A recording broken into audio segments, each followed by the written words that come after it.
शांति। मातेश्वरी नन्ही सी बच्ची भी और जगदम्बा माँ भी।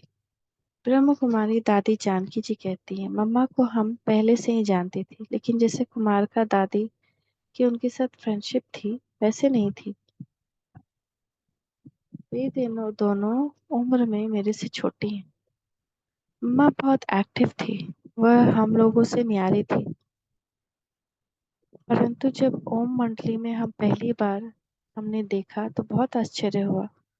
वह सफेद फ्रॉक पहने हुए थे। अन्य बहनों की भेंट में मम्मा बहुत चमकते हुए नजर आते थे। ओम मंडली में आते ही उनका परिवर्तन देख सबको अच्छा भी लगा और आश्चर्य भी। जब मैं कराची में आई तो किसी ने मेरे से पूछा, तुमने मम्मा को देखा है? मम्मा से मिली हो? मैंने समझा कि बाबा के युगल यशोदा माता के लिए कहा होगा। मैंने कहा मिल लूंगी, लेकिन 2-3 दिन बाद पता पड़ा ये लोग मम्मा किसको कहते हैं। मम्मा सुनकर नहीं, अपने में समा कर ज्ञान सुनाती थी। 1-2 साल में मम्मा में जो परिवर्तन आया वो बहुत विचित्र बात थी। मम्मा के नयन, मम्मा के चैन, मम्मा के बोल, मम्मा का व्यक्तित्व, ये सब अलौकिकता में परिवर्तित हो गए थे। जब मम्मा ज्ञान सुनाती थी तो लगता था कि ये सिर्फ बाबा का सुनाया हुआ ज्ञान नहीं सुना रही, बल्कि उसमें अपने में समा कर सुना रही है। एक दिन मम्मा को कुंज भवन की छत पर देखा। मम्मा के कमरे के पास आंगन था। जब मैंने मम्मा को देखा तो जब भी मैं मम्मा को देखती थी तो वह तो या तो छत पर या आंगन की कुर्सी पे बैठ चांदनी में बाबा से योग लगाते हुए दिखाई पड़ती थी। मम्मा को तपस्या करते देखते हुए मुझे बहुत प्रेरणा मिलती थी। मम्मा जब मुरली चलाती थी हम लोग ऐसे तन्मय होकर सुनते थे कि मूर्तिवत हो जाते थे।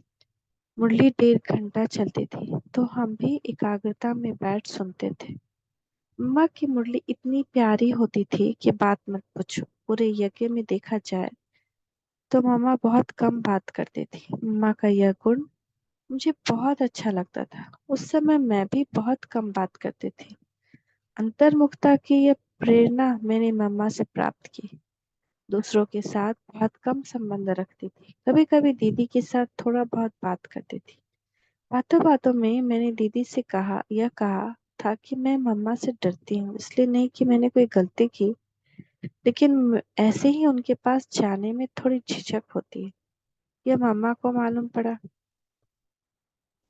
एक दिन मम्मा ने मेरा हाथ पकड़ा और कहा, क्या जनक, तुम मेरे से डरती हो? मैंने कहा, डरती नहीं हो, लेकिन कोई बात नहीं करती हो ना, तो इसलिए ऐसा कहा था। मम्मा ने कहा, अच्छा चलो आज आपसे ज्ञान की रूह रिहान करें। मम्मा हर एक के साथ इतना प्यार से और रिगार्ड से बात करती थी कि सबका मन भर आता था। मम्मा बोल कर नहीं, खुद करके सिखाते थे। मम्मा कहते थे, जो गलती एक बार कर दी उसको दूसरी बार नहीं होनी चाहिए। मैंने एक गांठ बांध ली थी कि मेरा रिकॉर्ड ऐसा रखूं जो दोबारा मम्मा से शिक्षा लेनी न पड़े। मम्मा कभी भी कोई कार्य बोल कर नहीं सिखाते थे, खुद करके सिखाते थे। एक बार हम सुबह 4 बजे नहीं उठे थे, क्योंकि लौकिक जीवन में तो हम जल्दी जल्दी उठते नहीं थे। ओम मंडली में आने के बाद ही सुबह जल्दी उठना सीख लिया था। मम्मा 4 बजे आकर देखती थी कोई नहीं उठा है तो वे धीरे धीरे सीढ़ी उतरकर किचन में जाती थी। किसी न किसी को पता पड़ जाता था, तब वे कहती थी मम्मा देख कर गई। तो हम सब उठकर तैयार हो जाते थे और मम्मा के सामने खड़े हो जाते थे। तब मम्मा मुस्कुराकर कहती थी, देखा, आपके मंदिरों में भक्त उठकर घंटी बजा रहे हैं और आप देवता सोए पड़े हैं। तब से लेकर आज तक मैं अमृत वेले नहीं सोई हूँ। मम्मा भोजन को और परमात्मा प्रसाद समझकर स्वीकार करती थी। भोजन क्या है, कैसा है, मम्मा ये कभी नहीं देखती थी। जो मिला उसी को प्यार से स्वीकार कर लेती थी। कभी यह नहीं कहा कि आज नमक कम है, ज्यादा है, सब्जी अच्छी है, अच्छी नहीं है। खाने की समय मम्मा कभी इधर उधर नहीं देखती थी। ऐसे चुपचाप बैठी, खाया और चली गई। भोजन को प्रसाद के रूप में स्वीकार करती थी। मम्मा के सामने बाबा कुछ भी बात कहे, कुछ भी सुनाए, मम्मा कभी क्यों, कैसे, यह नहीं सोचती थी। सदा जी बाबा, हाँ जी बाबा कहती थी। इतना रिगार्ड था उनका बाबा के प्रति। मैं जब पूना में थी तब मम्मा हमारे पास 3 बार आए थे। बाबा के हर बोल पर मम्मा को अटूट विश्वास था। एक बार किसी ने मम्मा से पूछा, मम्मा पहले बाबा कहते थे जहाँ जीत वहां जंग, आजकल बाबा उसके बारे में कुछ बोलते नहीं, आपका क्या विचार है? तब मम्मा बोली, मेरा विचार कहाँ से आ गया, जो बाबा ने कहा वही हम सबका विचार है। मामा ने कभी अपनी बुद्धि का अभिमान नहीं दिखाया। मनजीत पद्मनोधारी मम्मा। पुणे में ये और एक बार मम्मा से किसी ने पूछा था, मम्मा आप मन को कैसे शांत रखती? तब मम्मा ने कहा, यह मन तो हमारी छोटी बेबी है, मैं इसको कह देती हूँ कि अभी तुम शांत रहो, जब जरूरत पड़ेगी तब मैं तुमको बुला लूंगी। वह चुप बैठ जाता है। ऐसे मम्मा मनजीत थी। यह कराची की बात है। मम्मा ऑफिस में बैठी थी तो मैंने जाकर पूछा, मम्मा हम क्या पुरुषार्थ करें? तब मम्मा ने कहा, सदैव समझो यह मेरी अंतिम घड़ी है। वो दिन और आज का दिन, मम्मा का वो मंत्र मुझे भूला नहीं कि हर घड़ी अंतिम घड़ी है और मुझे बाबा की याद में रहना है। गुप्त गामिनी सरस्वती माँ। मम्मा ने कभी अपना शो नहीं किया। वह कितनी सेवा करती थी लेकिन कभी अपने मुख से नहीं कहा कि मैंने इतनी सेवा की। मम्मा 1.5 मास सेवा करके बेंगलोर से पूना आए थे। उन्होंने बहुत सेवा की थी, परंतु फिर भी नहीं सुनाया कि यह सेवा करके आए हूँ। जो भाई उनको लेने गया था उसी ने थोड़ा सुनाया था।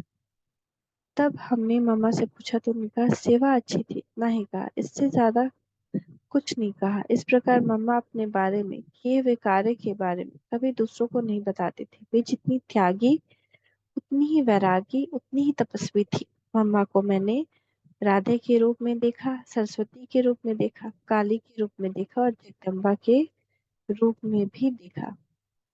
शिक्षा देने की गजब विधि। बाबा सभा में अर्थात क्लास में सबके सामने ही समझाने देते थे। किसी को व्यक्तिगत रूप में शिक्षा देनी होती तो उनको बाबा पत्र लिख देते, लेकिन मम्मा का समझाने का तरीका अलग था। मम्मा उन वत्स के कानों में कह देती थी अथवा इशारा कर देती थी और बहुत प्यार से कहती थी। ऐसे नहीं कि किसी की सुनी सुनाई बातों के आधार पर मम्मा उसको शिक्षा देती थी। मम्मा समय देकर उसको प्यार से समझाती थी। और गजब की बात यह होती कि मम्मा उस व्यक्ति को ये महसूस होने नहीं देती थी कि मम्मा मुझे किसी के कहने के अनुसार शिक्षा दे रही। मम्मा की शिक्षा को हर एक यज्ञवत्स अपनी माँ की शिक्षा समझ लेता था। हर एक को लगता था कि मम्मा जो भी हमें कह रही है हमारी भलाई के लिए। बाबा की शिक्षा बहुत शक्तिशाली होती थी, कारण कि उनको सुनने और समझने की शक्ति चाहिए। शक्तिशाली आत्मा ही बाबा की शिक्षा हजम कर पाती थी। इस कारण आमतौर पर किसी बच्चे को समझाना हो तो बाबा सीधा उस बच्चे को नहीं बोलते थे, लेकिन उस बच्चे के सामने ही मम्मा को कहते थे। तो वह बच्चा समझ लेता था कि मेरे कारण मम्मा को इतनी सारी बातें सुननी पड़ी। फिर वही मम्मा से अपनी गलती कबूल करता था और आगे के लिए ध्यान रखता था। कितनी प्यारी थी हमारी मम्मा। ओम शांति, ओम शांति, ओम शांति।